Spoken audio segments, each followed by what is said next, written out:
In college at Ohio State, I was in Naval ROTC with the intent of becoming a Marine Corps officer. You know, I just always had an interest in the military, and my roommate and I ended up entering the Army together under the buddy program because our naval advisor had told us that we needed to go to summer school, and neither one of us wanted to go to summer school. So I volunteered to test out the waters to see what was available. You know, both of us wanted to fly, so, you know, I started with the Air Force, and they said, you know, do you have a degree? And it's like, no.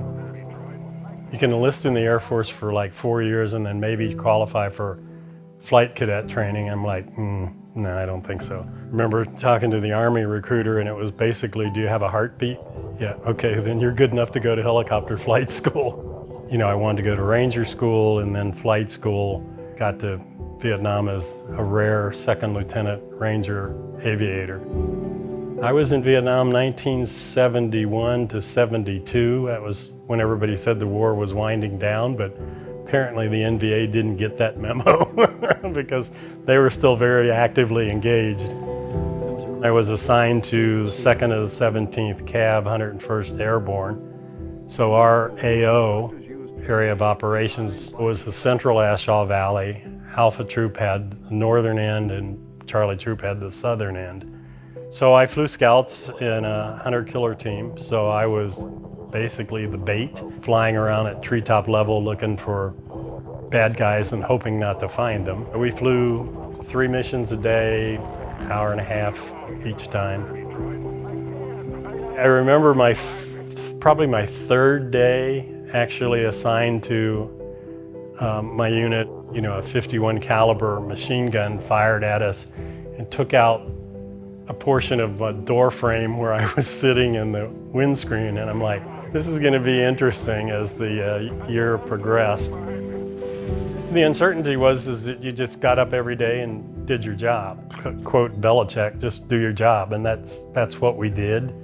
And you know, chances of you having something bad happen to you were pretty high.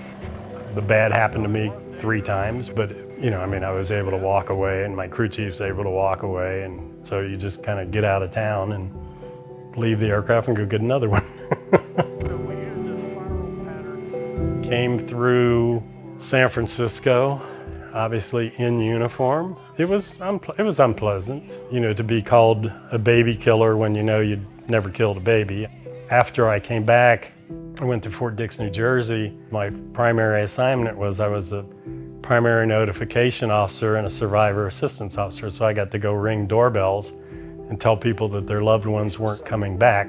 You know, we ended up getting to the point where none of us would wear our ribbons because the underlying assumption was that my husband, son, daughter got killed in Vietnam doing something that you had left undone. It's difficult for people to understand, have they not served, you know, the camaraderie that's developed, you know, the sense of team, the sense of purpose that people have. You know, my role now, we're going to try and get PGA Hope, you know, a golf training program for veterans started here in Central Oregon in the spring. And for me, the more we can continue to do for veterans, the better off we all are. They've contributed a lot to us, and so their ability to be recognized and appreciated in the community, I think, is critical and something that, you know, all of us could spend more time doing. Thanks for watching. If you liked this video, be sure to give it a thumbs up.